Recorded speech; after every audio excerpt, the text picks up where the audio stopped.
안녕하세요, 토리코나. 안녕하세요, 북튜버 토리코나입니다. 오늘 여러분들께 보여드리고자 하는 책은 책에 관련된 책들만 한번 쫙 모아봤어요. 바로 차례대로 이야기할게요. 이동진 독서법입니다. 이 책은 나온 지가 꽤 됐죠. 이동진 평론가께서 쓰신 이제 독서법인데, 독서에 관련된 이동진 평론가님만의 역사들, 어떤 책을 선정을 하고 또 독서는 어떻게 하는지 등에 관련된 굉장히 다양한 이야기들을 알 수 있는 책이에요. 그리고 이 책은 무엇보다 막판에 우리가 또 뭔가 이렇게 콕 찍어주는 거, 그런 거 좋아하잖아요. 원하는 부분을 제대로 긁어주는 어떤 한 구성이 있습니다. 바로 이런 식으로 감각과 감정에 있어서 이렇게 책을 추천을 하고요. 대화, 독백, 그렇게 해서 굉장히 많은 책들을 쭉쭉쭉쭉 추천해주는 목록이 있어서 평론가님은 어떤 책을 추천을 할까가 너무너무 궁금해서 그때 당시에 이 책을 정말 바로 샀던 기억이 나요. 이동진이라는 정말 괴물 같은 평론가는 어떤 책을 언제부터 어떻게 읽어왔기에 그렇게 말을 잘하고, 혹은 이렇게 훑어서 서문 보는 과정, 혹은 이렇게 정리해서 책을 따로 놓는 과정, 그게 다 독서라고 저는 생각하거든요. 말을 엄청 잘하네. 그런가요? 이렇게 지식, 뭐 잡다한 지식, 깊은 지식 할 거 없이 정말 지식 총망라된 상태로 항상 살아갈 수 있을까?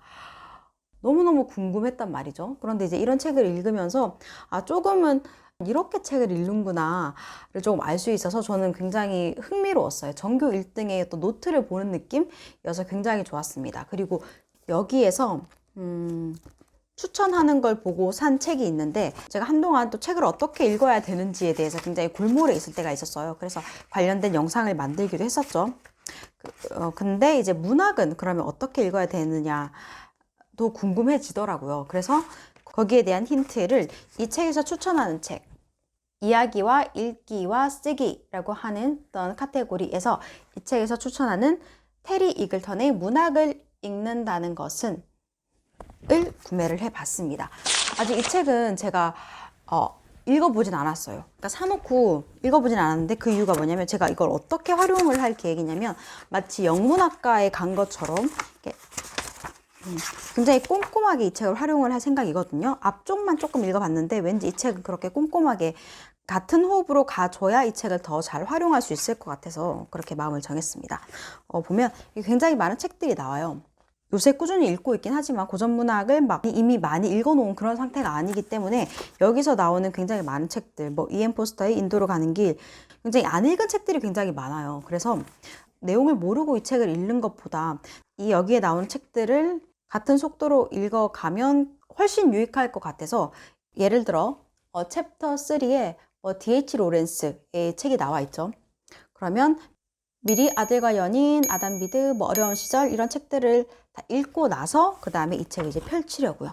그러면 아무래도 좀 더 깊게, 그리고 더 확실하게 와닿고 많이 배울 수 있을 것 같아요. 그래서 그렇게 같은 호흡으로 읽어 나가려고 사놓은 책인데, 고전 문학을 읽는데 굉장히 좋은 약간의 가이드가 될 수 있을 것 같아요. 그 다음으로, 문학을 했으니까 이번에도 고전 문학 계속 이어서 할게요. 이 책은 제가 너무너무 좋아한 책이에요. 제가 너무너무 좋아한 책인데 나온 지가 꽤 됐습니다. 내가 사랑한 첫 문장. 굉장히 많은 사람들의 사랑을 받는 그 고전 문학의 첫 문장들을 이야기를 하는데요. 저는 그 중에서 가장 기억에 남는 두 가지가 있어요. 하나는 이상의 날개, 박제가 되어버린 천재를 아시오.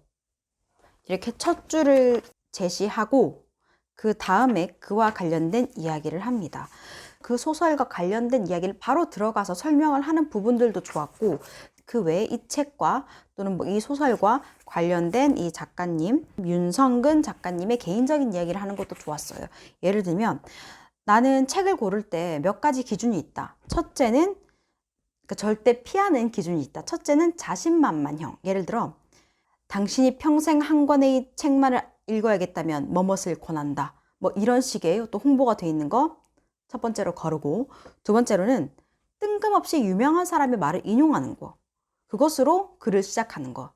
이를테면 톨스토이는 소설 땡땡땡에서 띵띵띵이라고 말했다. 그리고 나는 점점점, 이런 식으로 하는 것을 두 번째로 거르고요. 세 번째는 첫 문장에 사람 이름이 나오는 걸 거른다고 합니다. 그것도 3인칭으로 나온다면 이렇게 경계의 대상이라고 합니다. 그런데 예를 들어 모비딕 같은 경우 있죠. 저는 모비딕도 굉장히 여기서 다루는 모비딕 내용을 굉장히 재밌게 읽었는데 모비딕 같은 경우는 작가님의 호기심을 매우 자극했다고 해요. 그 이유가 뭐냐면 여러분 정말 깜짝 놀랄걸요? 모비딕의 첫 줄에 관련된 이 작가님의 어떤 생각을 읽으면서 아 정말 번역이라고 하는 게 정말 중요하구나. 고전문학 번역 만만찮다. 정말 아무나 하는 거 아니다. 뭐 이런 생각을 하게 됐거든요. 157. 모비딕의 첫 줄은 영어로 하면 첫 줄은 Call me Ishmael 이라고 적혀 있었습니다. 여러분 번역 어떻게 하실 텐가요? 저라면 그냥 정말 나 모르겠어요. 내가 너무 나를 깎아내리는 건지 모르겠는데 나를 이슈메일이라고 불러 라고 하지 않았을까? 별 생각 안 하고 그렇지 않았을까? 라고 저는 생각을 하는데 자, 이야기를 합니다. 이렇게 Call me 이슈메일 굉장히 단순하죠. 그런데 우리나라 번역의 판본이 출판사마다 굉장히 다르게 돼 있다고 해요. 어떤 책은 나를 이슈메일이라고 불러다오. 제가 할 것 같다고 했던 그 번역 방식이죠. 그렇게 이제 번역을 한 책도 있고 좀 더 오래된 번역사 같은 경우에는 내 이름은 이슈메일이다 라고 굉장히 단정적으로 말을 하기도 했다고 해요. 아주 사소한 차이인 것 같지만 이슈메일이다와 이슈메일이라고 해두자는 완전히 다르다. 이건 마치 여행을 시작하려고 문을 열고 나가자마자 곧장 두 갈래 길을 만나는 것과 같다. 말하자면 주인공 이슈메일은 실제 이름이 아닌 것이다. 본명이 무엇인지는 소설이 끝날 때까지 밝혀지지 않지만 어쨌든 주인공이고 이름은 필요하니까 그저 이슈메일이라고 해두자는 말이다. 나는 토리코나야 하는 것과 나를 일단 토리코나라고 해두지 와는 느낌이 다르죠. 이런 부분들이 굉장히 재밌더라고요. 사람들의 사랑을 많이 받았던 고전문학의 첫 문장만 이렇게 딱 뽑아서 거기에 관련된 이야기를 굉장히 깊게 파고 들어가는 책이라서 저 이 책 너무너무 재밌게 읽었고 많은 사람들한테 이미 추천을 했던 책입니다. 제 지인들한테.